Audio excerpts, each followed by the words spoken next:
Apa tuh hianatnya mata? Orang-orang yang berghibah pakai mata, ngomongin orang pakai mata, tahu nggak? Main gitu matanya gitu. Pas kita habis ngomongin orang kapan waktu, terus temen kita tuh nggak nyambung gitu, yang manis sih orangnya gitu kan, tardah kalau ketemu di pengajian, pas lagi pengajian kita ketemu gitu, kita ngasih isyarat sama temen kita itu Nodino gitu, tapi isyaratnya nggak pakai ngomong, cuma pakai mata doang. Itu namanya khainatal a'yun, khianatnya mata. Dan semua yang dilakukan sama mata dari dosa-dosa itu namanya juga khianat mata. Mata kita pakai. Suami yang halal nggak suka diliatin, tapi suaminya orang demen bener liatinnya, Masya Allah. Gimana tuh yang kayak begituan? Ini teman-teman sekalian, kemampuan menjaga mata nih ya, mudah-mudahan Allah Subhanahu wa taala karuniakan kepada kita insya Allah. Jadi matanya ditinggalkan untuk meninggalkan yang haram, matanya dipakai untuk nggak mau lihat yang haram, sama bahkan mereka nggak mau ngelihat sesuatu hal yang fuduli gitu sifatnya. Fuduli itu yang nggak ada manfaatnya, yang berlebihan gitu, yang berlebihan, kepo, itu dia tuh gitu. Ini para walinya Allah Subhanahu wa taala nih pada pinter-pinter nih urusan beginiannya. Para walinya Allah pada pinter-pinter, kita nggak pada pinter-pinter nih urusan beginian nih. Jaga mata, jaga mata, jaga mata gitu ya. Pas lagi jalan kayaknya cakep tuh, melihat, kayaknya menarik tuh, lihat, kan begitu ya. Masya Allah, para walinya Allah pada pinter-pinter jagain mata mereka. Itu ya, jangankan yang kayak urusan-urusan misalnya tontonan-tontonan gitu yang mubah, apalagi yang makruh, apalagi yang haram, yang kayak ada siaran Darul Mustafa tuh. Siaran Darul Mustafa kan apa namanya, video yang iniin acaranya Habib Umar tuh Darul Mustafa, tapi itu kan memang ada Habib-Habib lain-lain juga gitu kan. Itu Hubaba Nur nggak mau lihat. Hubaba Nur tuh lebih suka dengerinnya dari radio di Tarim sana. Hubaba kalau acaranya Habib Umar Darul Mustafa itu lebih seneng dengerin di radio daripada ngelihat di TV. Kecuali kalau kajian yang sore tuh Rauhah, karena itu kan ke Habib Umar doang. Umarnya duduk di kursi gitu, terus kameranya cuman ke Habib Umar doang gitu. Jadi Hubaba nonton tuh, karena kan ke Habib Umar doang gitu. Tapi kalau yang kayak Darul Mustafa punya maulid tuh, kan banyak tuh habaib-habaib di depan, kan di ini semua kan, disorot semua gitu. Itu Hubaba nggak mau lihatnya dari situ. Kata Hubaba, nanti saya sibuk, si ini siapa, si itu siapa gitu, kata Hubaba. Kalau dibilang emang nggak boleh, emang haram, enggak juga, nggak haram gitu. Cuman Hubaba tuh maksudnya Hubaba, saya kan mau dengerin kajiannya gitu kan, saya dengerin acara maulidnya, saya nggak mau nyibukin mata saya buat ngeliatin orang-orangnya. Masya Allah, Masya Allah, segitunya tuh orang-orangnya tuh orang-orang beriman semua. Nah, yang hadir maulid kan orang beriman semua, orang-orang baik semua, orang punya cinta sama Allah dan Rasulnya. Segitunya hebat banget jagain matanya. Kita sih segala-gala kita tonton, betul ya Bu ya? Aduh, segala-gala nih, mata apa aja nih yang udah dilihat. Astagfirullah, astagfirullah, astagfirullah. Mudah-mudahan dah Allah Subhanahu wa taala selamatkan mata-mata kita insya Allah, dijaga mata-mata kita insya Allah. Mudah-mudahan Allah Subhanahu wa taala nggak biarin mata kita memandang kepada yang dimurka sama Allah Subhanahu wa taala. Saya ingat dulu ulama-ulama tuh, para kiai-kiai itu nggak bolehin kita, orang-orang tua habaib-habaib dulu tuh nggak bolehin kita ngelihat gereja. Saya nggak tahu kalau yang di sini digituin nggak sama orang-orang tuanya. Saya tuh dulu enggak ya. Oh, oke lah, nggak apa-apa. Nggak apa. Jadi zaman saya kecil dulu tuh kayak orang-orang tua tuh suka bilang, "Kok kalau lihat gereja nunduk gitu, jangan lihat gitu kan. Jangan lihat gitu." Dulu-dulunya sih saya ya maksudnya kayak kenapa juga gitu kan. Kenapa juga gitu. Lama-lama belakangan saya juga ngerti gitu. Kenapa nggak boleh lihat? Karena jangan sampai nih di mata kita ada pengagungan terhadap tempat-tempat yang di sana Allah Subhanahu wa taala dikhianati. Allah dikata punya anak, Allah dikata punya istri, kan Allah dikhianati. Betul apa enggak? Kita aja kalau misalnya ada orang tua kita benci sama orang gitu ya, lo jangan lewat lo depan rumahnya. Iya apa enggak? Suami kita lagi sebel sama orang kan gitu, pokoknya kamu jangan ketemu deh sama dia misalnya gitu kan. Itu suka kayak gitu. Nah itu teman-teman saya sekalian, kayak bahkan kayak gereja gitu loh, itu tuh bener-bener sama para ulama-ulama kita jagain gitu sebisa mungkin jangan lihat. Teman-teman sekalian saya muliakan, di Tarim Hadramaut Yaman itu mereka tuh kalau misalnya ada kayak bule lewat gitu ya, kalau jarang banget. Tapi kalau misalnya ada bule gitu lagi ada urusan kerjaan atau apa gitu lewat gitu, mereka tuh langsung nunduk kepalanya. Mereka langsung nundukin kepalanya gitu. Padahal segitunya mereka tuh nggak tahu kalau itu orang muslim atau bukan gitu, karena kan di sana memang semua orang pakai, kalau perempuan pakai kerudungan gitu seenggaknya, walaupun nggak pakai cadar gitu misalnya, dan pakai baju panjang gitu kan, pakai abaya hitam sama pakai kerudung hitam gitu. Sekurangnya kayak gitu, mau ada bule mau ada siapa gitu, sama kayak di Mekah Madinah kan juga kayak gitu. Kalau Mekah Madinah peraturan negaranya, jadi nggak boleh ada orang masuk Mekah Madinah orang nggak beriman selain muslim ya. Kalaupun misalnya gitu ada siapalah gitu ya, entah apa gitu yang bisa masuk kayak ke Jeddah atau apa, mereka suka pakai kerudungan gitu. Kalau Jeddah kan umum ya, tapi mereka suka pakai kerudungan juga gitu, pakai abaya hitam gitu. Nah kalau di Tarim itu memang kayak peraturan tak tertulis dari warganya gitu, bahwa semua orang harus kayak begitu. Sampai banyak diantara mereka orang-orang Tarim itu yang nggak pernah lihat orang kafir. Nggak pernah lihat mukanya orang kafir tuh, nggak pernah lihat mereka gitu. Sampai-sampai ada di antara mereka tuh yang kayak di daerah yang agak dalam gitu ya, misalnya kalau di kita mungkin kayak Depok, Bojonggede, Citayam. Tapi sekarang mau udah nggak daleman ya, udah jadi viral kayaknya ya. Itu teman-teman saya sekalian, sampai mereka tuh ada yang pernah nih, teman saya ditanya kayak begini, orang kafir tuh kayak apa sih gitu, orang gitu bentuknya, sampai gitu, dari nggak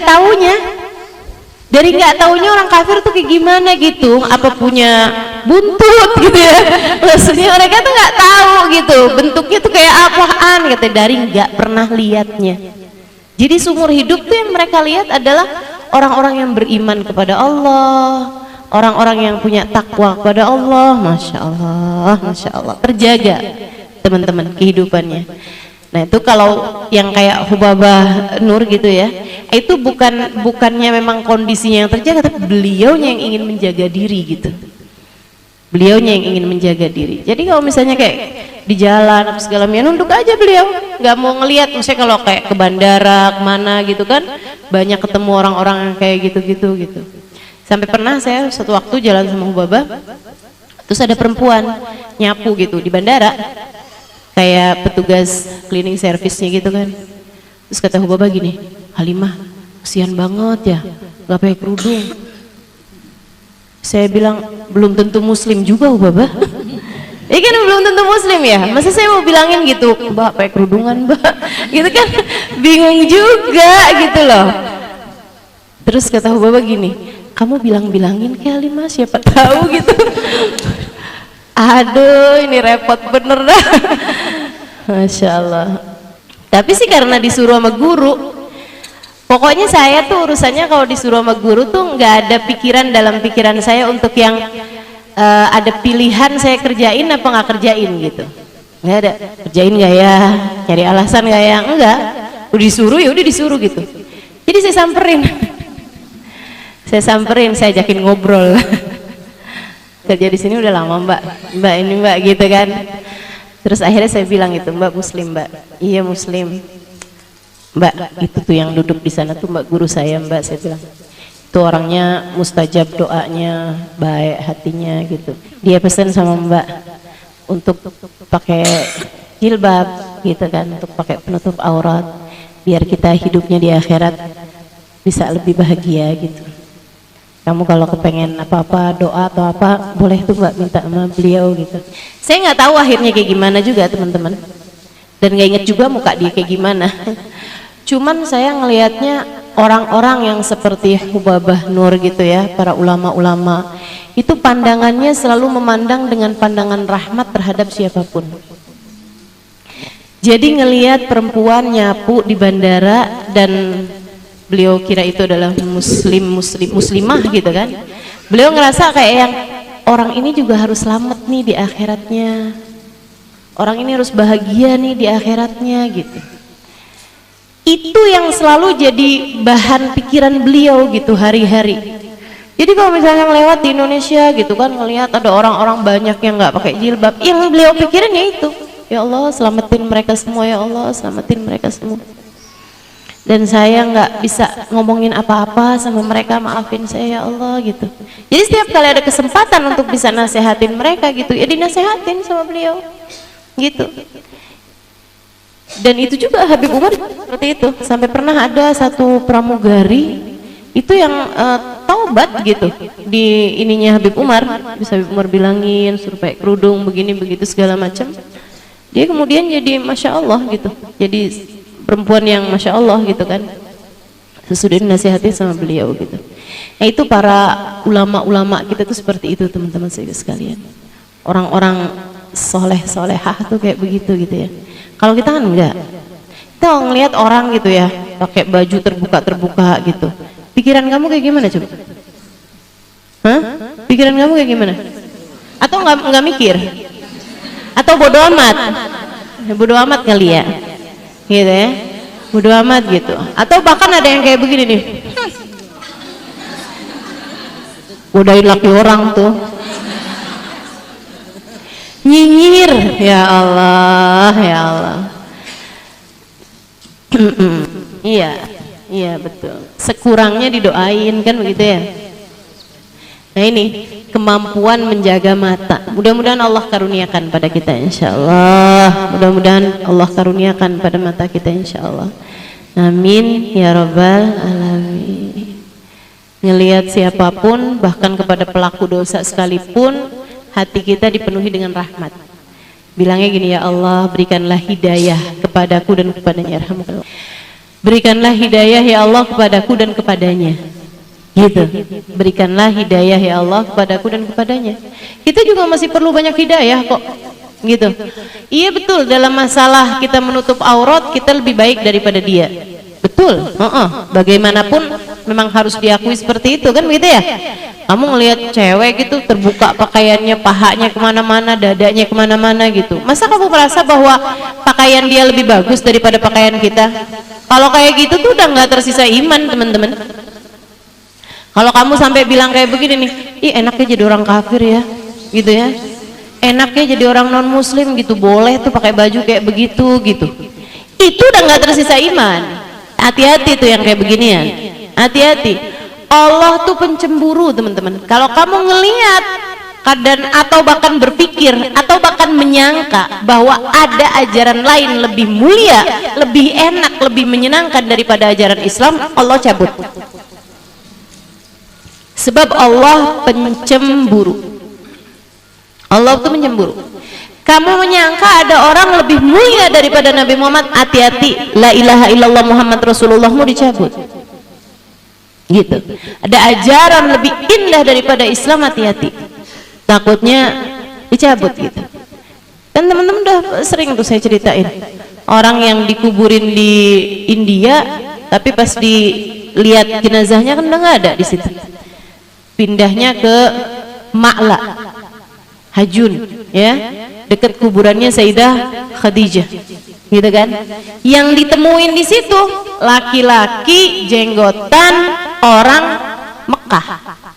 Ternyata, kenapa kok bisa nih orang Mekah nih pindah ke situ? Kata istrinya, gara-garanya kalau dia habis hubungan intim malam-malam gitu ya, di musim dingin, dia suka bilang sama istrinya, ya ampun males banget ya, mesti mandi nih, enak nih jadi orang Hindu, jadi orang Buddha, kagak perlu mandi kalau habis beginian. Allah cabut imannya, Allah jadiin dia meninggal dalam keadaan tidak beriman kepada Allah. Allah kumpulkan bersama orang-orang Hindu, teman-teman.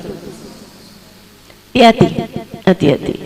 Jika kita ngelihat ada orang tidak menjalankan syariat agama gitu ya, dan kamu ngerasa enaknya jadi dia gitu kan, dalam masalah aurat kah, dalam masalah nggak wajib sholat kah gitu ya, mereka tuh nggak wajib sholat ya, tenang jadinya hidupnya. Kalau lagi belanja-belanja nggak susah-susah mikirin sholat, kalau lagi kondangan nggak susah-susah mikirin sholat, kalau lagi jalan-jalan nggak susah-susah mikirin sholat.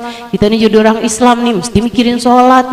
Walaupun kamu sholat, tapi rasa hatimu yang menganggap ada orang lain, ada ajaran atau ada orang lain yang berkehidupan dengan lebih nyaman, ini nilainya nggak kecil di mata Allah Subhanahu wa taala. Allah bisa cabut imanmu karena menurut Allah kamu tidak bersyukur, tidak menghargai nikmatnya Islam. Allah Subhanahu wa taala udah bilang, la in syakartum azidannakum. Kalau kamu hargai, kamu syukuri, aku tambah. Wala in kafartum, kalau kamu ingkar terhadap kenikmatan ini, gitu ya, ingkar itu kan namanya ingkar nikmat tuh, menganggap ada yang lebih bagus kan begitu ya. Inna adzabi lasyadid, adabku sangat pedih, dan adabnya Allah sering kali diambil tuh kenikmatan tersebut. Naudzubillah min dzalik. Teman-teman saudara sekalian yang saya muliakan, terus mestinya kayak gimana Ustazah mikirnya? Kesian. Ini kayak wabah, kayak Habib ngajarin kita cara berpikir terhadap orang-orang yang tidak beriman pada Allah atau bahkan pelaku-pelaku maksiat. Kita lihatnya kesian. Teman-teman saya sekalian, nih ya, kamu lagi susah-susah, kamu lagi sumpek-sumpek. Apa yang paling bisa bikin, istilah anak zaman sekarang, healing buat kamu? Apa yang paling bisa nenangin hati buat kamu selama ini? Bukankah sholat? Bukankah sujud? Bukankah baca Quran? Bukankah sholawatan? Bukankah hadir majelis? Bukankah baca maulid? Bukankah saat qiyam kamu membayangkan Nabi Muhammad kemudian berurayan air matamu? Bukankah saat kamu bangun di waktu malam tahajud dan kamu menangis jadi-jadinya kepada Allah Subhanahu wa taala? Bukankah itu yang selama ini bikin kamu terangkat kesusahan dalam hati, rasanya hati lebih adem, rasanya hati lebih lega? Bukan begitu? Teman-teman saya sekalian, ada jutaan orang di atas muka bumi ini nggak dikasih apa yang Allah kasih kepadamu. Maka ngelihat mereka, saya sih kesian. Ya ampun, tuh kalau lagi sumpah ngapain ya? Lagi jenuh, lagi stres gitu, ngapain ya? Kalau saya enak, lagi stres, lagi susah, saya ziarah makam wali. Betul apa enggak? Kita lagi susah, lagi sedih, gampang banget. Kita wudhu, kita sholat, saat sujud kita panjangin sujudnya, kita bilang, ya Allah, sianin saya kenapa ya Allah? Kita saat bahkan ditinggalin rasa hatinya oleh suami kita sekalipun, kita masih bisa sholawatan, kita qiyam, kita baca ya Nabi salam alaika, terus kita bilang ya Rasulullah, suami saya bisa ninggalin saya, tapi kabarnya engkau adalah Nabi yang penuh cinta, engkau gak pernah ninggalin kami umatmu ya Rasulullah, jangan pernah tinggalin saya wahai Rasul. Healing, jadi penawar, jadi obat. Teman-teman saudara sekalian, betapa kesiannya orang-orang yang mereka kalau sumpah gak bisa nyari Nabi Muhammad, mereka kalau sumpah nggak bisa nyari para wali buat dimintain berkah. Mereka kalau sumpah nggak bisa nyari majelis buat dengerin biar telinganya ngerti segala sesuatu sesuai dengan hakikatnya. Mereka kalau sumpah nggak bisa nyari Allah, nggak bisa nyari sujud. Teman-teman saudara sekalian, asli di atas muka bumi ini ribuan jutaan orang-orang yang nggak tahu caranya ngobatin diri mereka sendiri. Mereka nggak tahu caranya ngobatin hati mereka sendiri. Semakin sumpek. Na'udzubillah min dzalik. Mereka kirain kalau saya kaya saya nggak sumpek. Mereka kaya tambah sumpek. Enggak kok ustazah, orang kaya-kaya tuh nggak sumpek, siapa bilang? Itu omongannya orang yang nggak pernah kaya.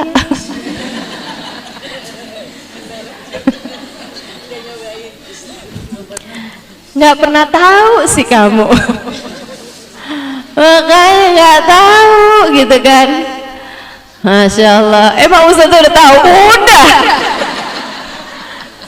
Emang Ustaz udah pernah kaya? Saya udah banyak ketemu orang kaya, Bu, tenang aja. Semuanya pada curhat sama saya. Semuanya pada minta didoain sama saya, Bu. Percaya deh apa kata saya. Masya Allah. Jadi teman-teman saya sekalian, mata kita dijaga dari memandang orang-orang yang tidak beriman kepada Allah dengan pandangan takjub, dengan pandangan kagum. Kita jaga mata kita dari memandang dunia dengan pandangan apa ya, mengagumkan gitu. Sebaliknya, ganti mata kita biar nggak hianat. Mandang dengan penuh kaguman boleh. Kepada siapa? Kepada para ulama, kepada para aulia, kepada orang-orang yang hidupnya ngerjain taat pada Allah Subhanahu wa taala. Gitu ya, kamu pandang dengan pandangan penuh takjub, silahkan. Kepada adik-adik santri yang hafal Quran, gitu kan, yang pada hafal ribuan hadisnya Nabi Muhammad, nah itu silahkan pandang takjub kepada mereka. Masya Allah. Kepada para ulama-ulama yang terjaga tuh teman-teman sekalian, pandang dengan penuh takjub, gitu kan. Ustazah, tapi itu kan sekarang nih ya, ada ulama, anaknya ulama, ternyata kagak bener Ustazah. Ya itu mah oknum, pasti ada aja yang nggak bener, pasti ada aja, tapi yang bener juga banyak. Betul apa enggak? Yang benar-benar teman-teman saudara sekalian, ulama-ulamanya Allah banyak. Yang nolak dikasih duit hanya karena khawatir uangnya itu uang syubhat misalnya atau uang haram, banyak teman-teman saudara sekalian, banyak. Jangan kamu kira karena kamu demen menduit semua orang demen menduit. Enggak gitu. Banyak orang yang enggak seberapa sama dunia. Kenapa? Karena mereka kekagumannya, merasa hebatnya kepada Allah Subhanahu wa taala, kepada Nabi besar Muhammad sallallahu alaihi wasallam. Jangan kamu kira karena semua orang kayaknya ngelihat dunia tuh dengan pandangan ngerasa kagum gitu kan. Lihat rumah bagus kagum, lihat mobil banyak kagum gitu. Jangan kamu kira semua orang kayak begitu gitu. Enggak. Banyak orang juga yang diceritain kesuksesan buat mereka itu bukan berupa materi gitu, akan tapi lebih kepada kedamaian hati, lebih kepada kemampuan untuk mampu mencintai Allah dan Rasulnya lebih daripada segalanya, kemampuan untuk berkhidmah kepada para ulama, gitu ya. Banyak tuh yang kayak begituan juga. Mudah-mudahan Allah jadikan kita salah satunya, insya Allah. Mengagumi Allah dalam hati kita, mengagumi Nabi Muhammad dalam hati kita, mengagumi ajaran agama Islam, mengagumi Al-Quran, mengagumi apapun yang dimuliakan oleh Allah Subhanahu wa ta'ala. Teman-teman sekalian, saya udah pernah cerita mungkin ya, saya nggak tahu di sini atau di tempat yang lain. Ada salah satu Teman saya waktu mondok dia cerita, dia bilang ya ampun saya punya tetangga pulang haji jadi gila. Nih, pulang haji jadi gila. Jadi masalahnya bukan apa yang dilihat sama matamu, tapi bagaimana kamu berpikir terhadap apa yang kamu lihat. Ya, sekali lagi bukan masalahnya kamu lihat, tapi bagaimana caramu berpikir terhadap apa yang kamu lihat itu gitu. Itu namanya teman-teman sekalian. Makanya bukan ainnya yang penting itu, tapi basar. Basar itu cara pandang, gitu ya. Yang penting tuh bukan telinganya, tapi bukan udhun, dalam bahasa Arab tuh telinga, gitu ya. Tapi sama pendengaranmu tuh. Yang penting itu caramu mendengar itu yang kayak gimana, gitu. Makanya kata Allah dalam Al-Quran, Inna sam'a wal basara wal fuad kullu ulaika kana anhu mas'ula. Kata Allah Subhanahu wa taala dalam Al-Quran, Inna sam'a, Allah nggak bilang innal aina wal uduna wal qalba gitu. Allah nggak bilang kayak begitu. Inna sam'a wal basara wal fuad kullu ulaika kana anhu mas'ula. Yang dihisab sama Allah tuh bukan mata, tapi cara melihat, caramu memandang. Bisa jadi nih semuanya sama-sama lagi ngelihat Halimah Idrus, akan tetapi caramu melihat ini yang kemudian akan dihisab sama Allah Subhanahu wa taala. Kamu melihat saya dengan pandangan apa? Tentu berbeda antara orang yang melihat dengan pandangan mengagumi dan dengan pandangan menghina, kan begitu? Beda gitu. Teman-teman sekalian yang saya muliakan, kepada siapa pandangan kekagumanmu tertuju dan kepada siapa pandangan menghinamu tertuju? Nih teman-teman, ini yang akan dihisab sama Allah, bukan ain, bukan udhun. Inna sam'a, sesungguhnya pendengaran, wal basar, dan penglihatan, cara dengar sama cara lihat, itu yang penting. Teman saya tuh cerita, pulang haji tetangga saya gila. Kenapa bisa gitu? Dari sejak awal nih dia dikasih tahu bahwa dia mau berangkat haji gitu ya, kuotanya keluar lah gitu. Itu dia tuh bilang bolak-balik, saya mau haji nih, mau lihat Ka'bah tuh kayak apaan sih. Jadi cara pandangnya terhadap sesuatu emang udah salah gitu. Orang semuanya pada pengen lihat apa namanya Ka'bah, pengen pergi haji, pengen tahu sih kayak apaan sih yang namanya Ka'bah tuh gitu. Teman-teman siku sekalian, lihat nih Ka'bah ceritanya. Lihat Ka'bah. Waktu lihat Ka'bah, orang tuh kan semuanya tuh kalau ngeliat Ka'bah tuh subhanallah, rasanya ya emang luar biasa. Air mata nggak bisa dibendung gitu kan. Kecil aja, tapi mengingat bahwa yang kecil itu Allah nisbatkan kepada dirinya. Jadi pusat kiblat sholat kita gitu. Kita menghadap Allah, badan kita nih mesti dihadapin ke arahnya Ka'bah gitu kan. Itu kan luar biasa sekali nih tempat satu ini nih. Caramu memandang, caramu berpikir tentang Ka'bah itu yang akan dihisab sama Allah. Dan itu yang kenapa kata Nabi Muhammad, memandang kepada Ka'bah sekali seperti ibadah setahun. Bukan asal mandang teman-teman. Jangan kamu kira asal mandang, sama kayak memandang ulama gitu ya, seperti ibadah sekian tahun. Bukan asal mandang teman-teman. Kalau mandangin sambil mikir gitu, jenggotnya tebel juga ya, tuh hidungnya mancung ya Habib nih ya gitu. Istrinya kayak apaan ya mukanya ya? Masih punya anak belum kawin ya? Itu teman-teman sekalian, masalahnya bukan pada kamu lihat apa atau kamu lihat siapa, tapi caramu berpikir terhadap apa yang kamu lihat, terhadap apa yang kamu dengar gitu.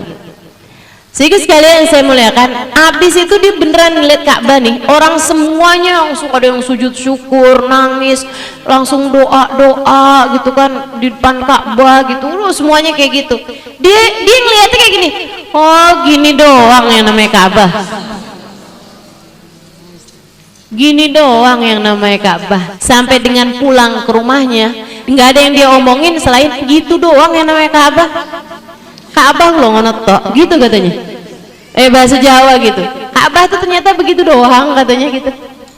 Sampai jadi gila, nggak ada yang bisa diomongin selain kata-kata itu. Allah benar-benar merendahkannya teman-teman. Allah benar-benar menghinakannya. Naudzubillah min dzalik. Makanya kita mesti mengagungkan, ngelihatnya aja tuh mesti dengan pengagungan terhadap hal-hal yang berkaitan dengan Allah, berkaitan dengan Nabi Muhammad sallallahu alaihi wasallam. Kayak saat kamu ngelihat misalnya rambutnya Nabi Muhammad, ini cara pandangmu tuh gimana gitu. Teman-teman sekalian, saya pernah melihat satu kotak yang memang itu adalah kotak buat para cewek. Itu kan suka ada tuh yang nyimpen apa namanya, ikat rambut di situ. Iya, kotak aksesoris lah ya kayak gitu ya. Saya pernah ngelihat satu kotak dan itu nggak berhenti air mata saya mengalir nangis teman-teman saya sekalian. Kenapa? Gara-garanya ditulis di bawahnya, saat kotak itu ditaruhin penutup gitu ya, dari kaca yang tebal tentu saja, dan ditulis di bawahnya kotak aksesoris Sayyidah Fatimahuz Zahra. Ya Allah, kotak aksesorisnya Sayyidah Fatimah. Kamu ngelihatnya pasti juga kayak saya waktu ngelihat itu ya, langsung kebayang-bayang tangan mungil Sayyidah Fatimah sentuh-sentuh tuh kotak. Ya Allah, langsung kebayang gitu tuh kotak dibawa-bawa sama Fatimah kecil pada masa hidupnya.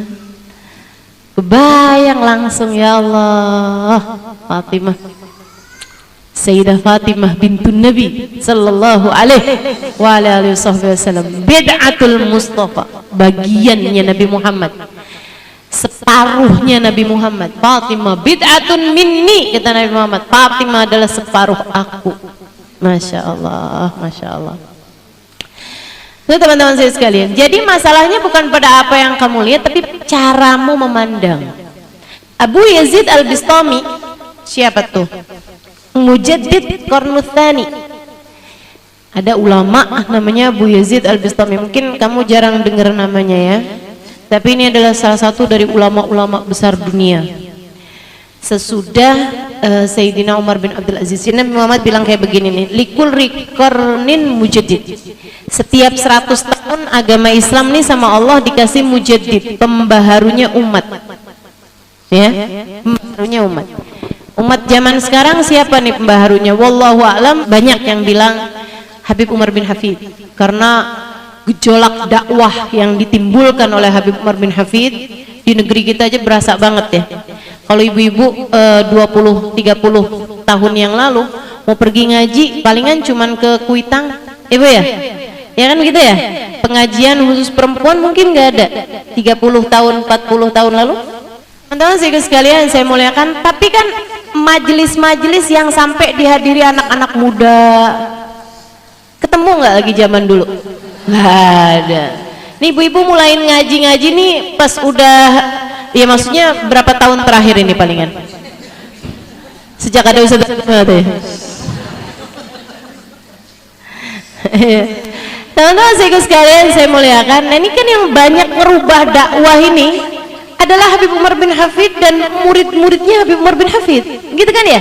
Murid-muridnya ini kan berkah gurunya nih, berkah gurunya teman-teman sekalian. Saya ngelihat diri saya, innama ana khuwaidimuhum, saya ini cuman pelayan kecilnya para habaib-habaib, pelayan kecilnya para hubabah-hubabah gitu.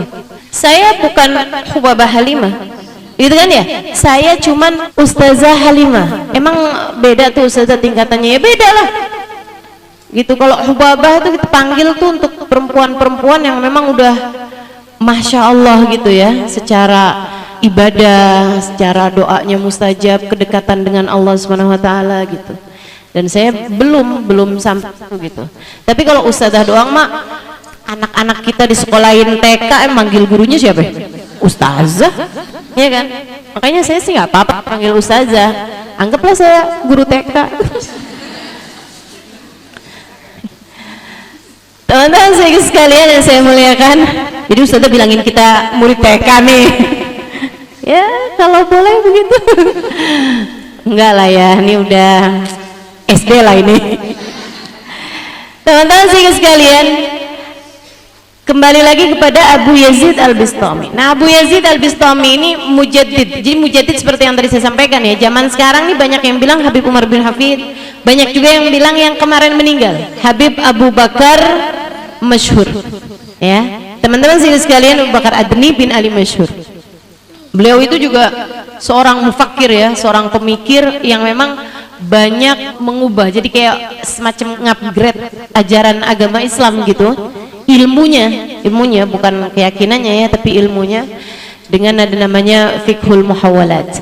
Teman-teman sekalian saya muliakan. Nah, ini setiap 100 tahun tuh selalu ada pembaharu dalam umat ini. Jadi Islam tuh ntar kalau udah Allah lihat kayak mulai lesu, Allah timbulin lagi satu ulama yang mendunia, yang kayak bisa bikin agama Islam tuh jadi tuh menggeliat lagi gitu. Jadi kayak semarak lagi gitu. Selalu seperti itu teman-teman sekalian untuk 100 tahun. Nah, 100 tahun pertama para ulama sepakat itu terjadi dengan keberadaan Sayyidina Umar bin Abdul Aziz. Itu seorang khalifah yang sangat adil, yang luar biasa teman-teman sekalian, merupakan cicit dari Sayyidina Umar bin Khattab alaihi ridwanullah. Jadi jatuhnya tuh habis wafatnya Nabi Muhammad ya sekitaran 100 tahun. Nah, yang keduanya, mujaddid yang kedua itu namanya Abu Yazid Al-Bistami. Ya, bin Bustam, Sayyidina Abu Yazid Al-Bustami. Teman-teman saya sekalian, Abu Yazid Al-Bustami itu dari dicintanya sama Allah Subhanahu wa taala, dari dicintanya sama Allah Subhanahu wa taala sampai kalau dia bercanda aja malaikat-malaikat langit ikutan pada ketawa. Gimana kalau di ibadah coba? Ada tuh orang dari dicintanya tuh sampai kayak begitu. Gitu ya.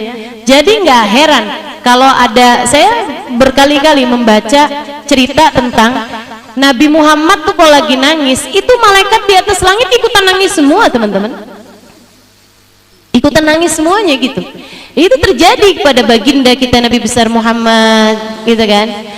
Sehingga sekalian saya muliakan, kalau Nabi Muhammad udah pasti dong tercintanya, tapi ada orang, seorang wali min auliyaillah, seorang kekasih Allah Subhanahu wa taala gitu ya, Abu Yazid Al-Bistami ini teman-teman saya sekalian, itu yang kalau bercanda malaikat-malaikat langit pada ikutan ketawa gitu. Ya ampun, Bu Yazid ini lucu. Lucu banget segitu. Itu malaikat-malaikat langit teman-teman. Ini jangan sampai nih ya, kita nih jadi orang-orang yang bahkan kita ibadah aja malaikat lihatnya empat. Nauzubillah, nauzubillah, nauzubillah.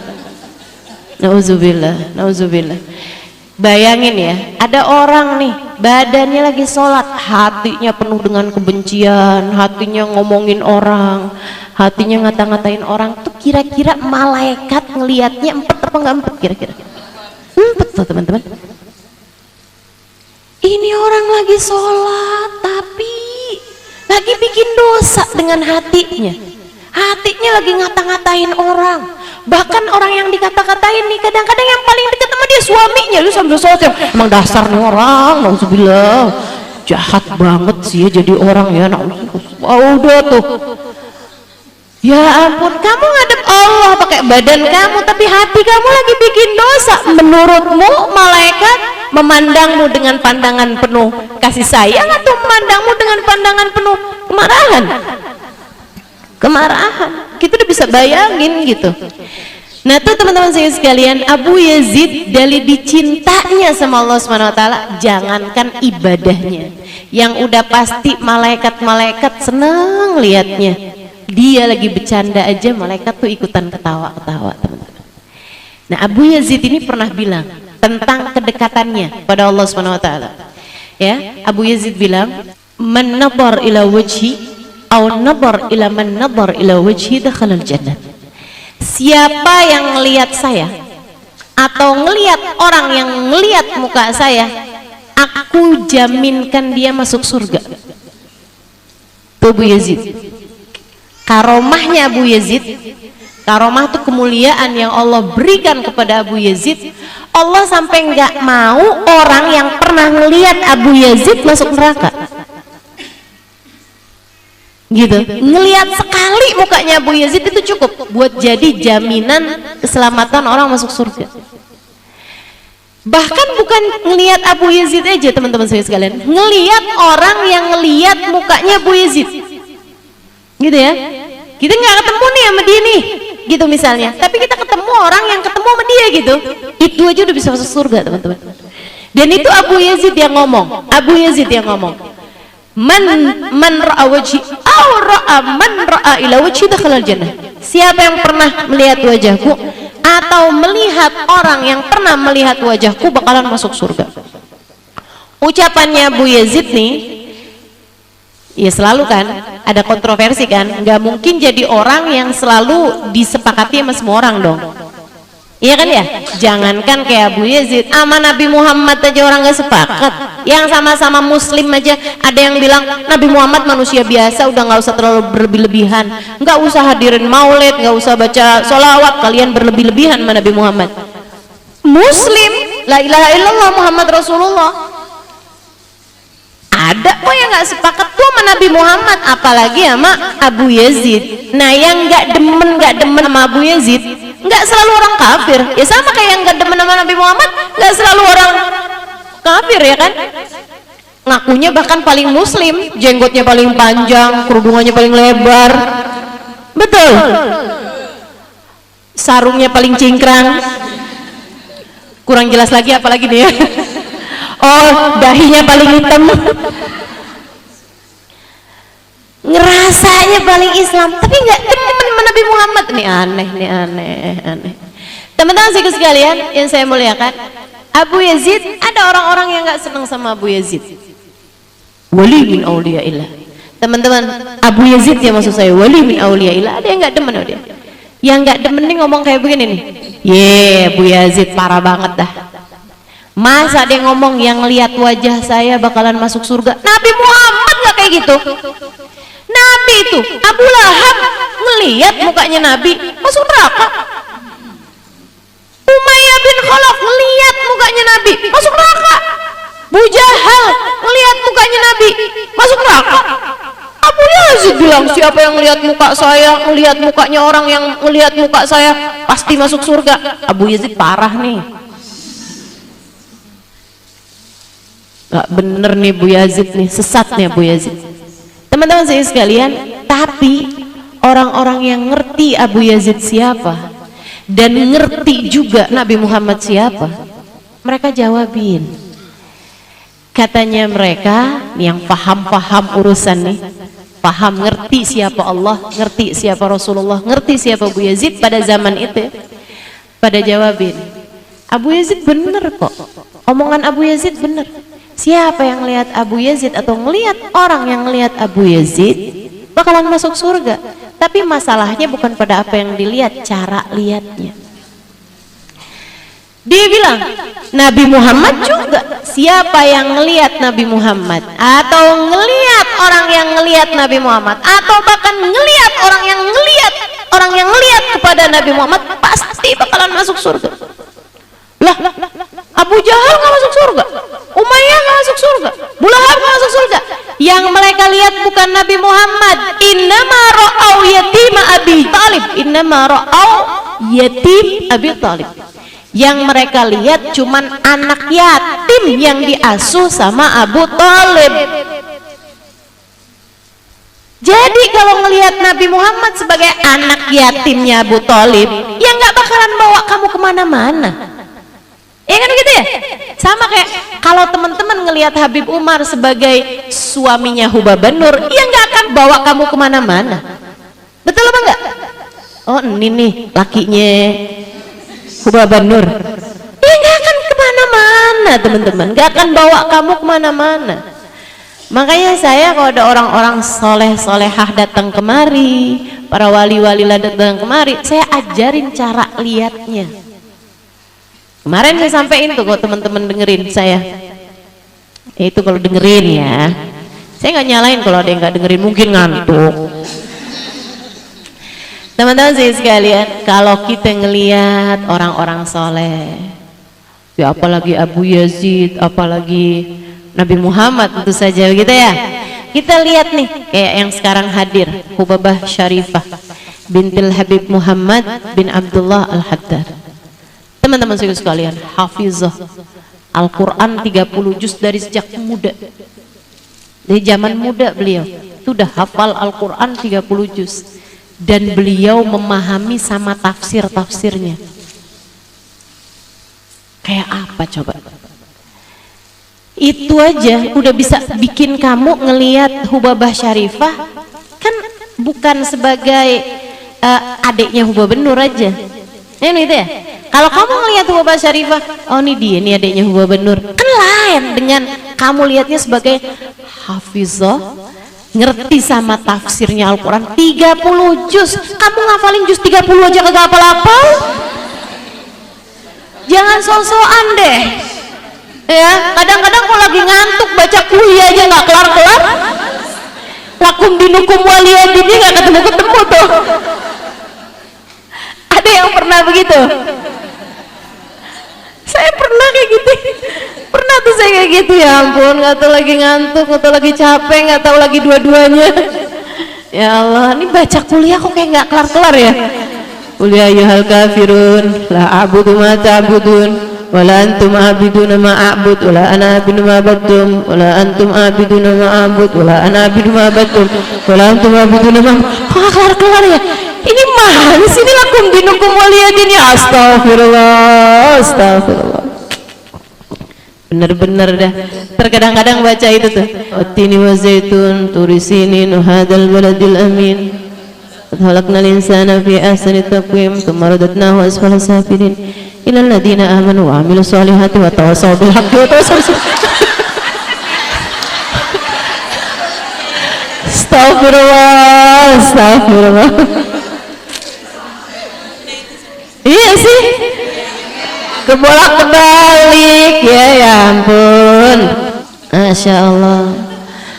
Makanya emang luar biasa orang hafal 30 juz, dan beliau bukan hanya hafal dan juga memahami tafsirnya, buka madrasah khusus buat anak-anak perempuan yang pada mau ngafalin Quran, dan sudah lulus dari madrasah tersebut ratusan perempuan di Seoul.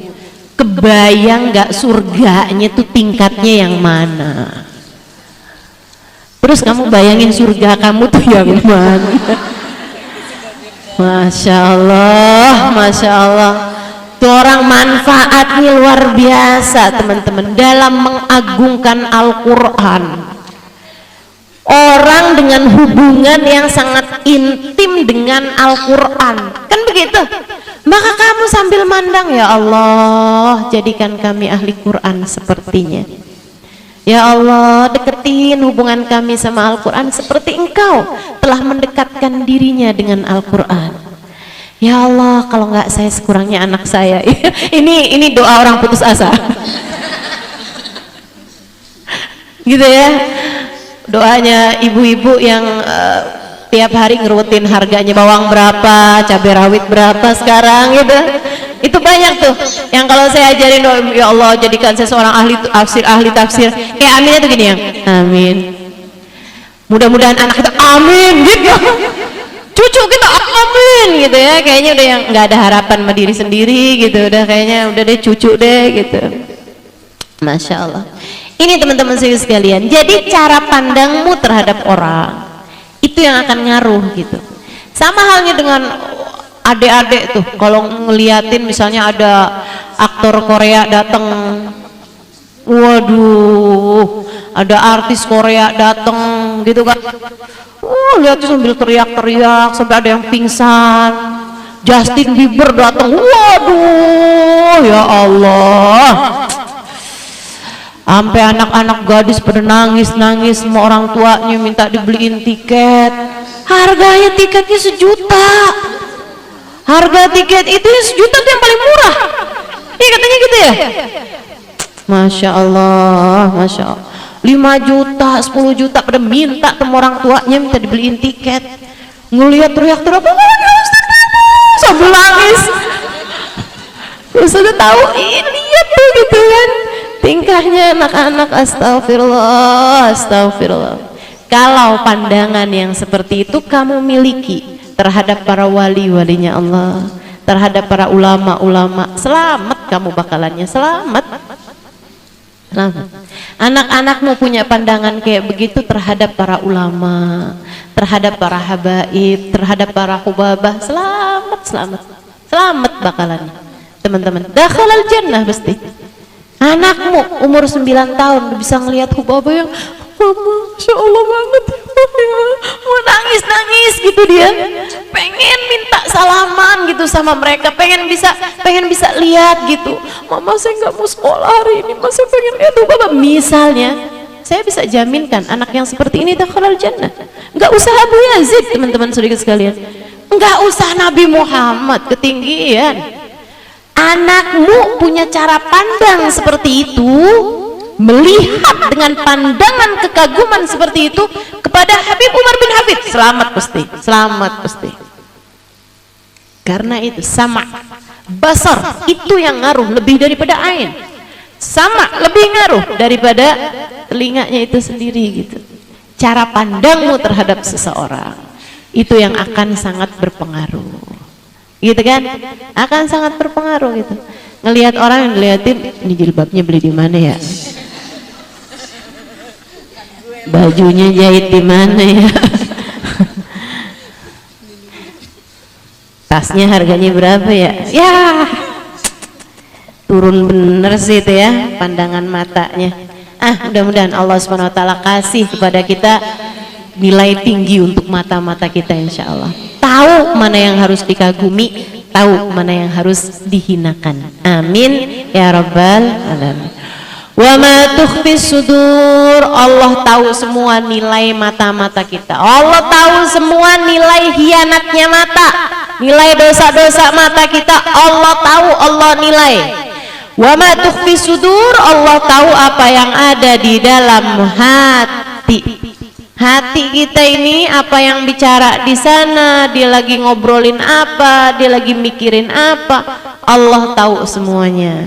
Dan teman-teman saudara sekalian, yang ngebedain antara kita sama para wali, ya ini dia nih, apa yang ada dalam hati mereka dan apa yang ada dalam hati kita. Kalau teman-teman tanya, Ustazah, kalau para wali-wali itu ya, kalau sholat itu yang dibaca apaan sih? Kalau sholat itu yang dibaca apaan sih? Ya sama. Doa iftitah mereka sama Ustaz sama kita, sama. Fatihah mereka sama kita, sama. Rukunya baca subhanarabbiyal azim, sama. Sama, yang dibaca sama persis sama kamu. Teman-teman saya sekalian, mungkin bahkan ada di antara kita ini yang bacanya lebih fasih daripada hubabah siapa, daripada Habib siapa gitu. Teman-teman saya sekalian, yang ngebedain apa? Apa yang ada di sini, apa yang ada dalam hati, apa yang ada dalam hati. Nabi Muhammad bilang, at-taqwa hahuna, at-taqwa hahuna. Sesudah Allah SWT bilang, inna akramakum indallahi atqakum, sesungguhnya yang paling mulia di sisi Allah di antara kalian yang paling bertakwa.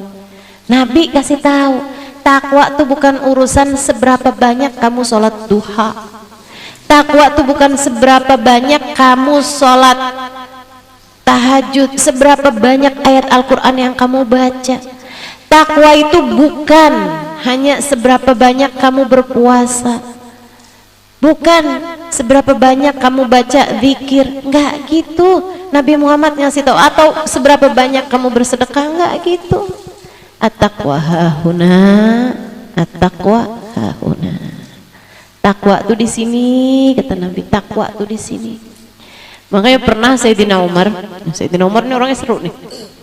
Sayyidina Umar tuh pernah ngelihat ada orang, anak muda, kayak yang kepengen eksis, kepengen tampil gitu ya, pengen jadi orang yang viral, pengen jadi orang yang terkenal gitu kan. Tapi kalau di depannya para ulama-ulama, di depannya para yang kayak Sayyidina Umar apa segala macam, kalau jalan tuh kayak paling nunduk gitu. Kalau ketemu sama orang tuh kalau yang paling khusyuk gitu. Masalahnya Sayyidina Umar tahu isi hatinya orang. Sayyidina Umar dan para wali-walinya Allah tuh banyak yang pada dikasih tahu isi hatinya orang.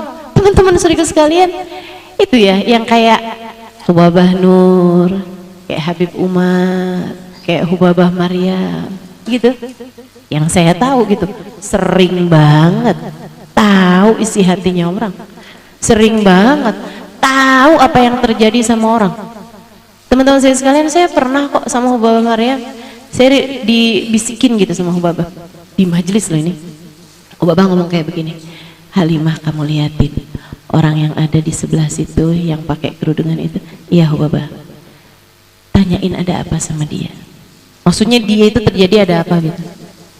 Saya tanya, habis selesai majelis gitu ya, saya tanya sama Hubabah, pokoknya Hubabah tuh mau saya nandain dulu orangnya gitu. Saya takut habis selesai majelis orangnya kan bubar gitu kan, nggak kelihatan lagi. Habis selesai majelis saya tanya gitu, Hubabah emang kenapa Hubabah? Dan Hubabah bilang, ini saya langsung serem waktu itu. Hubabah bilang kayak gini, dulu saya pernah ketemu sama dia Halimah, mukanya dulu bercahaya, sekarang jadi gelap banget, serem saya lihatnya. Saya langsung merinding saya takut saya menjadi orang yang seperti itu teman-teman. Saya takut gitu, ada wali-walinya Allah yang bilang, nih anak mukanya kok tambah lama jadi kayak binatang. Astagfirullah. Saya takut entah apa yang mereka lihat dari diri saya. Serem saya. Teman-teman sekalian, bahwa apa yang saya dengar waktu itu dari Hubabah Maryam almarhumah ya, membuat saya tahu bahwa nih ya, saya nggak bisa lihat. Jadi kalau kamu nggak usah nanya sama saya, Ustazah lihat saya kayak gimana gitu, nggak ada. Dan saya juga nggak akan ngomong, wih muka kamu bercahaya banget, ibadah apa nih yang kamu kerjain. Enggak, saya tahu kalau saya lihat mukanya orang bercahaya, ganti krim, perawatannya ganti, glowing. Jadi kalau saya bilang muka kamu sekarang bercahaya, pakai krim apa? Itu pertanyaan kelanjutan saya. Nggak usah GR dulu, karena saya nggak bisa lihat. Teman-teman saya sekalian, saya nggak bisa lihat. Tapi saya kasih tahu bahwa meskipun saya nggak bisa lihat, bukan berarti di atas muka bumi ini nggak ada orang yang bisa lihat. Para Hubabah, para habaib, para wali itu banyak di antara mereka tuh yang bisa lihat. Teman-teman saya sekalian, banyak di antara mereka tuh yang bisa tahu isi hatinya orang.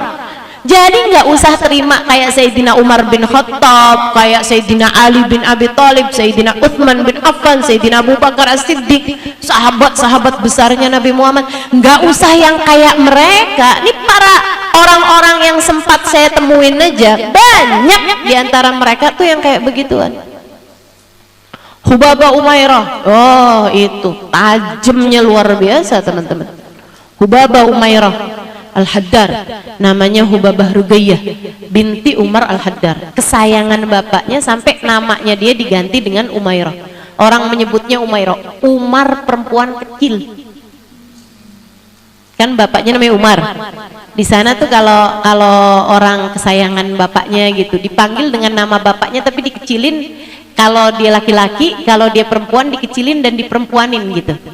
Misalnya Umar, kalau laki-laki Umair, kalau perempuan Umairah. Itu Hubabah Umairah tuh. Dipanggil dengan panggilan Umairah karena kesayangan bapaknya. Ibadahnya, hatinya semua luar biasa. Itu ngelihat orang udah kayak ngelihat handphone, kebaca semuanya teman-teman. Kebaca semuanya. Nih kamu nih kalau dilihat, saya pernah bawa rombongan berapa puluh orang itu ya, satu demi satu saya hadapkan kepada Hubabah Umairah. Itu bacaan yang Hubabah Umairah kasih, ijazah bacaan yang Hubabah Umairah kasih persis semua sama yang dia sangat perlukan pada waktu itu. Yang lagi ada masalah sama suaminya, Hubabah langsung kasih, nih kamu baca doa ini, insya Allah hati suami kamu dilembutkan, hati kamu juga dilembutkan biar bisa jadi istri yang soleha. Nggak pakai ngomong teman-teman. Sama orang-orang kayak Hubabah Umairah nggak pakai ngomong. Yang lagi ruwet mulu sama urusan utang, Hubabah langsung kasih bacaan, nih kamu baca ini. Atau Hubabah Umairah, baca yang benar tiap kali masuk rumah kamu baca ini, tiap ini baca ini, gitu. Dikajarin sama Hubabah gitu. Biar kamu rezekinya digampangin gitu. Yang lagi urusan suaminya berbagi hati sama orang, langsung nih tiap habis sholat mau pegang dada baca begini begini begini, biar hati kamu diluaskan sama Allah Subhanahu wa taala, biar kamu bisa sabar ngadepinnya. Semuanya tuh Babah tuh persis semua, udah kayak dokter, profesor, itu pun juga habis ngelihat hasil ronsen. Bukan asal-asal dokter aja nggak tahu loh, betul nggak? Mesti ngelihat ronsen dulu. Ini lebih canggih daripada dokter manapun teman-teman. Para walinya Allah Subhanahu Wa Taala. Jadi nggak usah yang kayak Sayyidina Umar terus kamu mau bilang mana bisa ya Sayyidina Umar tahu isi hatinya orang. Ya ampun, nggak usah Sayyidina Umar urusan gituan sih. Berarti kayak dukun ya Ustaz. Ya lain. Nih ya, saya kasih tahu kebohongannya dukun. Teman-teman saya sekalian, dukun itu ngasih tahu orang caranya biar dia jadi kaya. Kalau dia tahu, dia nggak bakalan ngedukun. Betul nggak? Betul nggak? Makanya kamu nggak usah percaya mendukun. Kalau dia bilang gitu kan, nih kalau kamu begini nanti kamu akan disayangin sama atasan kamu, nanti kamu bakalan dikasih duit begini begitu begini begitu gitu. Kalau dia ngerti ilmu kayak begituan, pasti dia udah amalin sendiri, bikin dia nggak usah ngedukun. Ya kalau dia udah kaya raya punya segala macam, dia nggak bakalan ngedukun. Betul? Makanya nggak usah percaya sama dia orang itu teman-teman saya sekalian. Nah para walinya Allah Subhanahu Wa Taala tahu, tapi pengetahuan mereka pakai untuk mendoakan umatnya Nabi Muhammad, buat ngedoain orang. Ini mau saya ceritain urusan Sayyidina Umar dulu atau Hubabah Maryam dulu yang bisik-bisik sama saya tadi tuh? Hubabah Maryam. Saya udah tahu nih pasti nih urusannya fudul.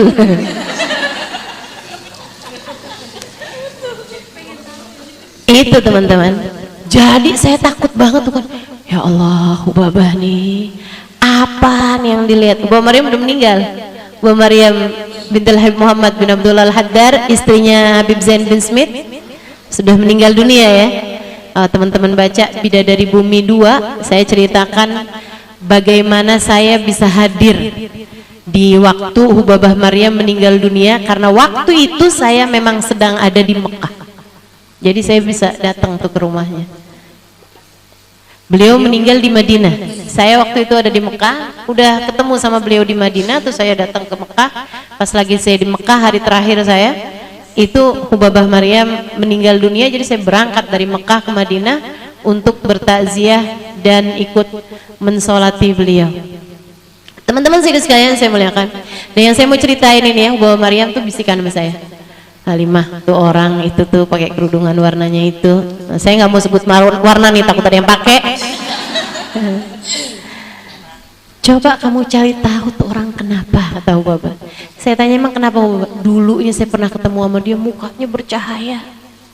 Sekarang gelap banget Halimah dan mengerikan.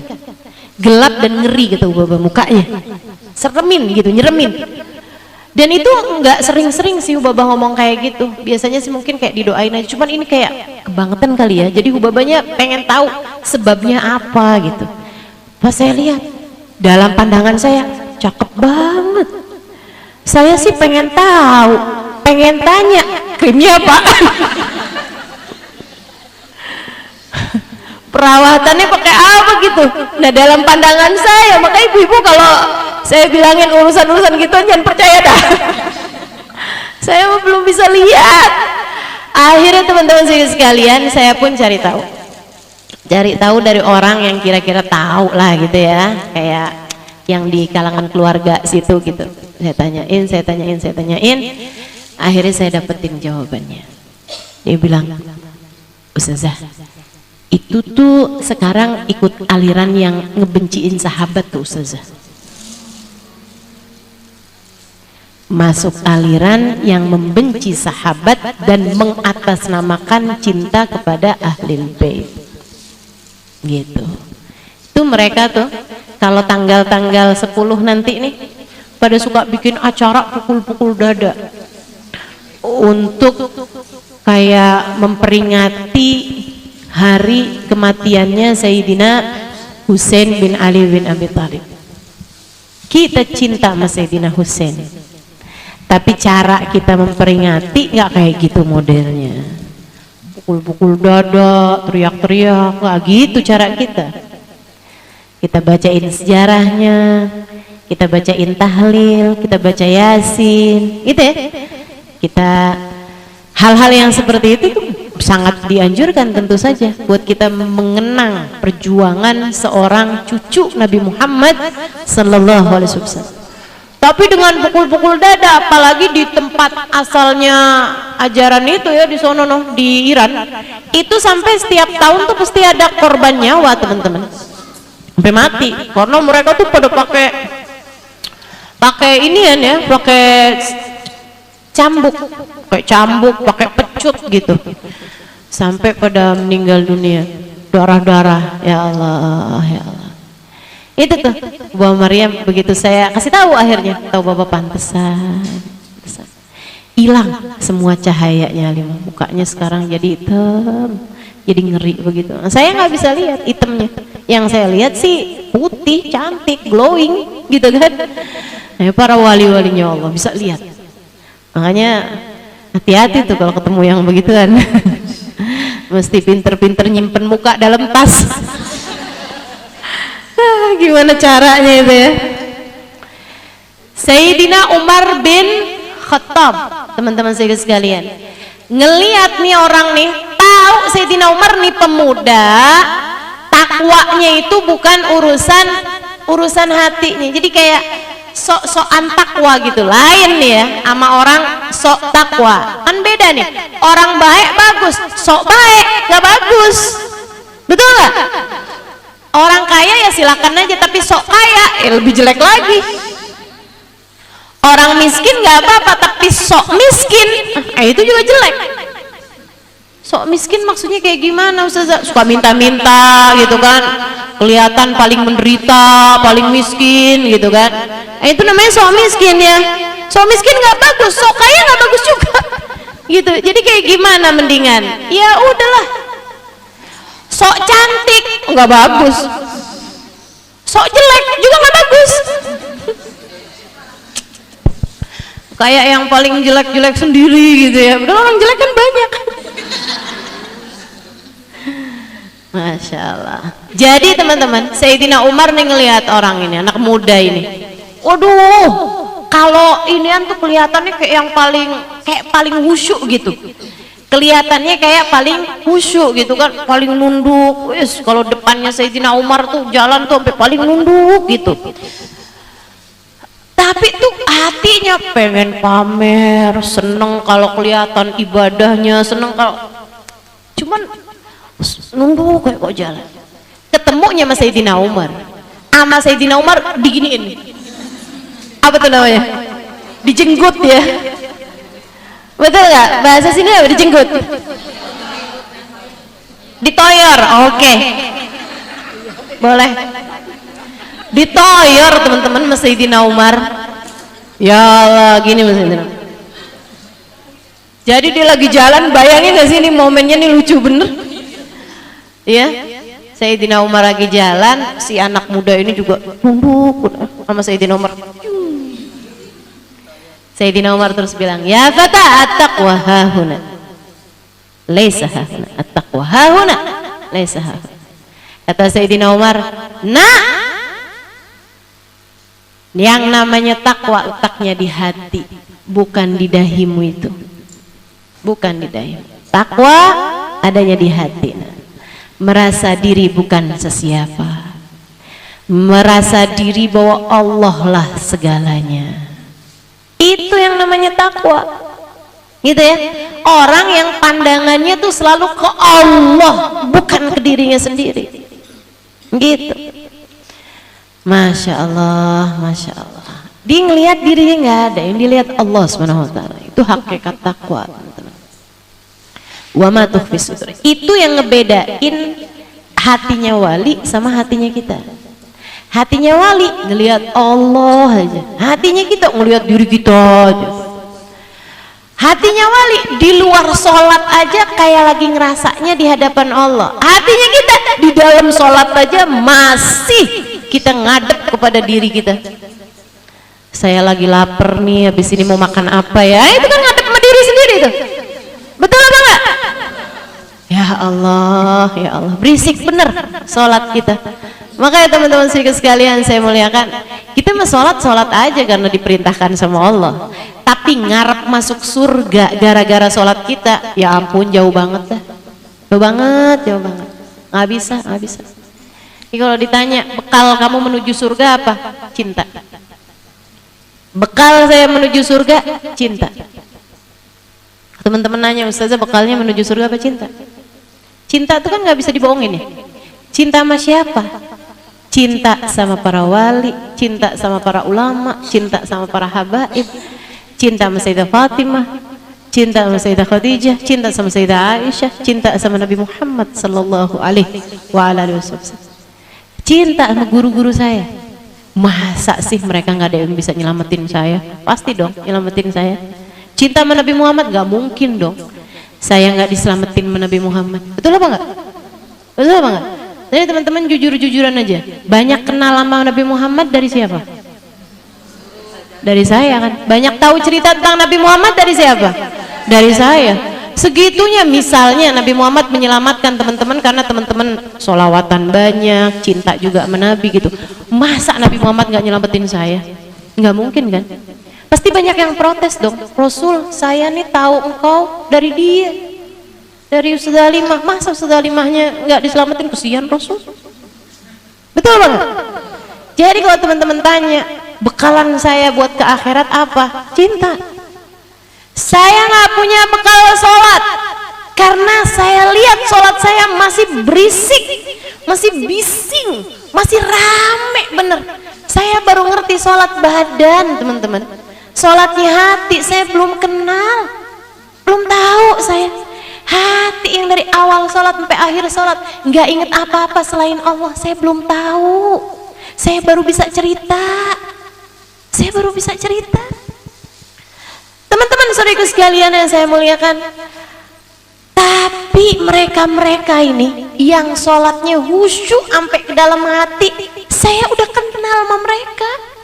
Makanya itu yang saya jadikan bekal buat ngadep Allah Subhanahu wa taala. Cinta. Tapi jangan meremehkan cinta. Dan hati-hatilah mencinta. Ini hati kamu nih, cintanya sama siapa? Periksa teman-teman saya sekalian. Karena itu bekal besar. Hati-hati sama cinta kamu sama siapa dalam hati kamu. Karena itu bekal besar. Bekal yang bahkan Sayyidina Imam Asy-Syafi'i yang punya 10 juz tiap malamnya dalam sholatnya. Dalam sholatnya punya 10 juz. Hataman Quran sehari sekali Imam Syafi'i. Imam Syafi'i mengatakan, uhibbus salihina walastu minhum la'alli an anala minhum syafa'ah wa abghadu man kanat bida'atuhul ma'asi wa in kuntu sawa'an fil bida'ah. Katanya Imam Syafi'i, uhibbus salihin, saya cinta sama orang saleh. Saya cinta sama orang saleh. Walastu minhum, meskipun saya bukan termasuk di antara mereka. Satu hataman Quran tiap hari. Ngajarin orang-orang. Ulama paling terkemuka pada zamannya, Imam Syafi'i. Dia bilang saya cinta orang saleh meskipun saya belum termasuk di antara mereka. La'alli an anal minhum syafa'ah. Kenapa engkau cinta? Karena aku berharap saya bisa dapetin syafaat mereka. Imam Syafi'i aja ngerasa berbekalnya pakai cinta. Karena beliau merasa saya belum termasuk di antara orang-orang soleh. Nah ini kalau Imam Syafi'i ngomong mah tawadhu. Kalau saya yang ngomong emang beneran, teman-teman saya sekalian. Makanya nih kalau Imam Syafi'i aja berbekal pakai cinta, gimana dengan kita? Abghad man kanat bid'atuhul ma'asi. Kata Imam Syafi'i, saya benci sama orang yang barang dagangannya adalah dosa. Wa in kuntu sawa'an fil bid'ah, meskipun bekelan mereka, modal mereka sama saya. Sama-sama saya tukang maksiat juga, tapi saya nggak demen sama orang yang tukang maksiat. Walaupun sama saya sama dia gitu. Kata Imam Syafi'i kayak begitu. Teman-teman saya sekalian, Imam Syafi'i jauh dari kemaksiatan. Imam Syafi'i hidupnya penuh dengan ketaatan. Akan tetapi ya kayak semacam ngajarin kita juga bahwa bekal cinta dalam hati kita itu adalah merupakan bekal besar kita menuju Allah Subhanahu. Maka pastikan di dalam hatimu tidak mencintai kecuali orang-orang yang bisa membawamu kepada keselamatan di akhirat. Pastikan hatimu punya cinta Nabi Muhammad. Pastikan hatimu mencintai para sahabat Nabi Muhammad. Pastikan hatimu mencintai ahlul bait Nabi Muhammad. Pastikan hatimu mencintai para wali-walinya Allah. Pastikan hatimu mencintai para ulama-ulamanya Allah. Pastikan hatimu mencintai orang-orang soleh, ahli-ahli taat, ahli-ahli ibadah pada Allah Subhanahu wa taala. Pastikan hatimu mencintai orang-orang yang belajar menuntut ilmu agama. Pastikan hatimu mencintai orang-orang yang hidupnya dia pakai buat menyebarkan ilmu agama. Sebab keberadaan cintamu kepada mereka ini yang punya nilai di mata Allah Subhanahu wa ta'ala. Orang kalau di hatinya punya rasa cinta kepada para wali, punya rasa cinta kepada para ulama, punya rasa cinta kepada orang-orang soleh yang memang memiliki keberkahan dalam kehidupan mereka, banyak di antara mereka yang ketika datang ajal menjemputnya, orang soleh tersebut ikut hadir di saat kematiannya. Banyak, baik yang sudah orang soleh yang sudah meninggal dunia ataupun orang soleh yang masih hidup. Subhanallah, teman-teman saudaraku sekalian saya muliakan, saya banyak dapat cerita bahwasanya ada banyak orang-orang baik di kota Hadramaut ataupun di mana-mana yang mereka punya rasa cinta kepada Faqih Muqaddam Muhammad bin Ali Ba'alawi. Banyak di antara mereka yang ketika meninggal dunia, Syekh Al-Faqih Muqaddam Muhammad bin Ali Ba'alawi hadir untuk memberikan syafaat padanya. Ada banyak di antara mereka yang hatinya penuh cinta kepada Sayyidina Syekh Abdul Qadir Al-Jailani. Ketika dia meninggal dunia, Syekh Abdul Qadir Jailani datang di tempat tersebut untuk memberikan syafaatnya kepada orang tersebut. Teman-teman saudaraku sekalian yang saya muliakan, kalau sama Nabi Muhammad sih kita udah nggak ragu-ragu lagi ya. Ada banyak para pecinta-pecinta Nabi Muhammad yang ketika datang ajal menjemputnya, Nabi Muhammad hadir di saat tersebut. Cinta sama para ulama itu bekal besar, teman-teman saudaraku sekalian. Bekal besar. Ada nih di Jakarta sini. Ada Jakarta sini ya, orang pengusaha tapi dia punya cinta sama ulama yang luar biasa. Satu hari dia sakit, dijengukin sama Sayyid Abbas, saudaranya Sayyid Maliki, adanya Sayyid Maliki, ulama, orang soleh, orang masya Allah. Dijengukin sama beliau, dia cintanya kepada para ulama-ulama luar biasa. Yang terbesarnya cintanya kepada Sayyid Abbas Al-Maliki ini. Dia kemudian dia lagi sakit, dia bilang sama Sayyid Abbas, dia bilang, Sayyid, ini kayaknya saya udah bentaran lagi meninggal. Kata Sayyidnya, enggak, kamu masih akan panjang umur. Enggak panjang-panjang amat, tapi kita akan meninggal dunia bareng-barengan. Katanya Sayyid Abbas, kita akan meninggal dunia barengan. Teman-teman saya ikut sekalian, saya muliakan.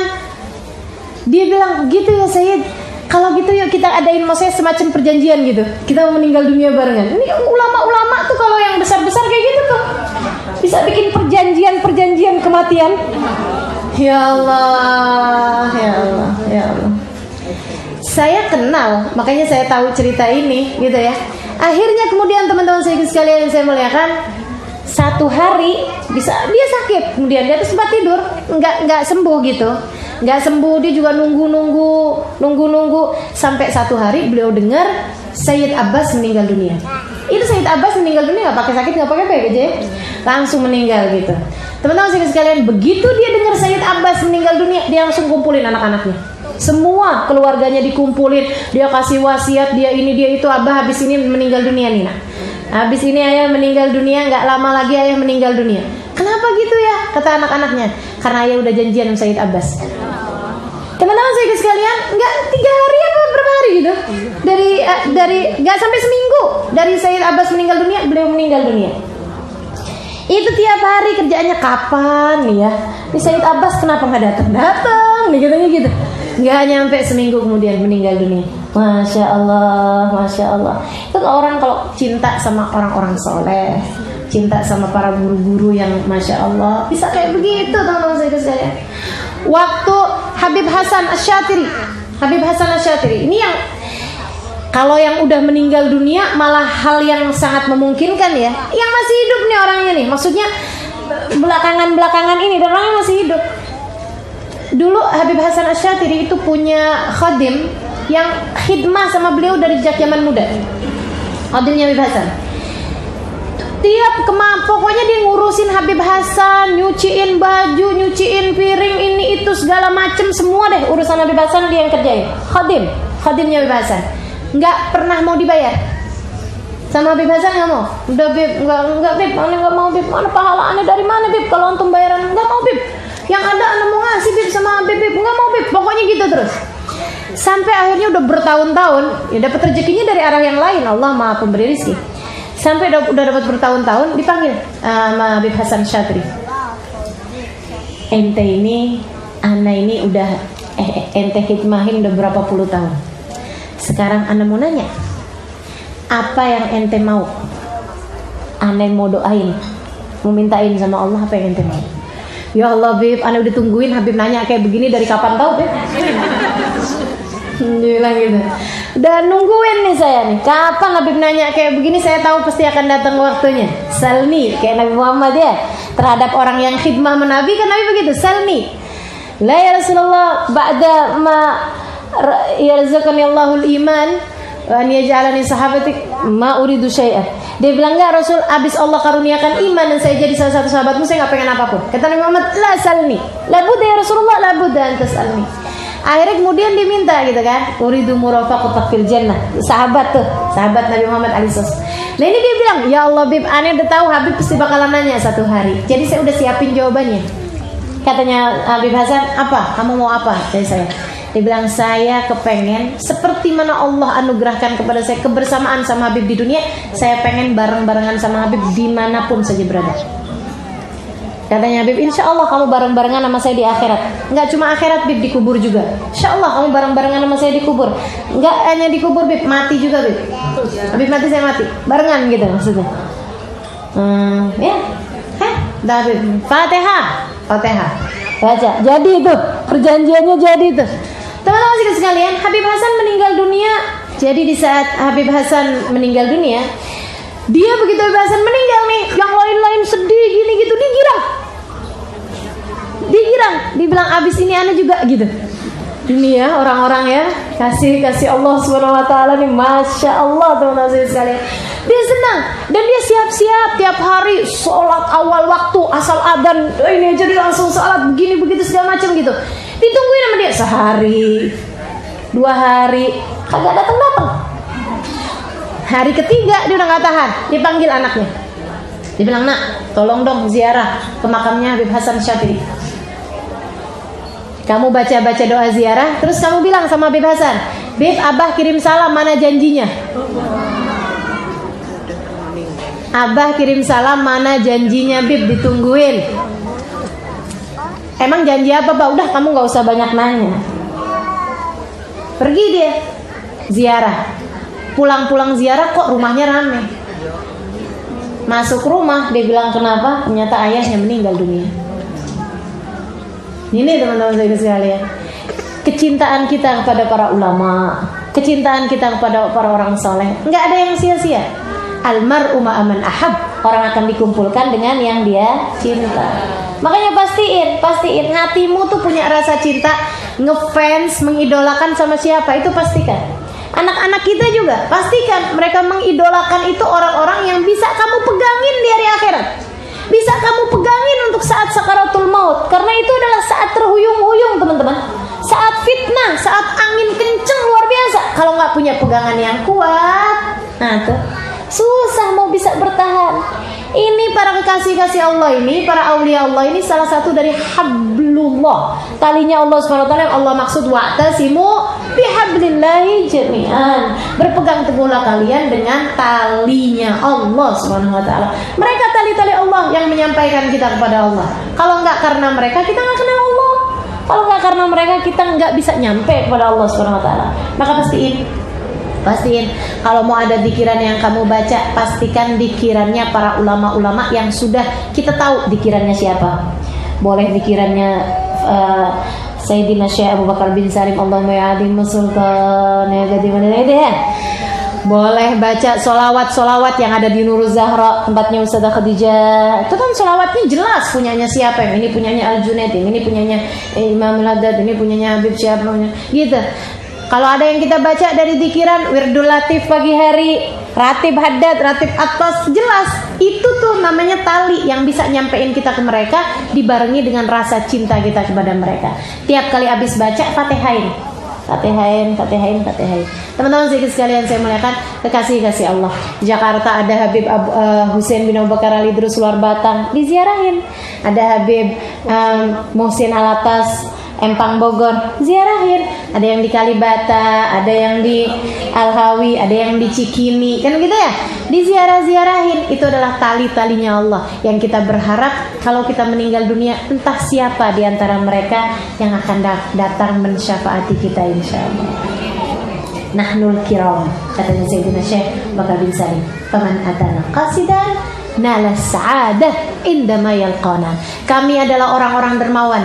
Siapa yang datang kepada kami untuk berziarah, dia pasti akan merasakan kebahagiaan, hadiah dari kami di saat dia datang ajal kematiannya dan dia kemudian berjumpa dengan kami. Mudah-mudahan Allah sertakan kita di belakang mereka di hari akhirat nanti insyaallah. Amin ya rabbal alamin. Wa sallallahu ala sayyidina Muhammadin wa ala alihi wa sahbihi wasallam. Da'wahum fiha subhanakallahumma wa tahiyyatuhum fiha salam. Akhiru da'wana anil hamdulillahi rabbil alamin. Ala hadhihi niyyah bi salihah ila hadratin nabi al-fatihah.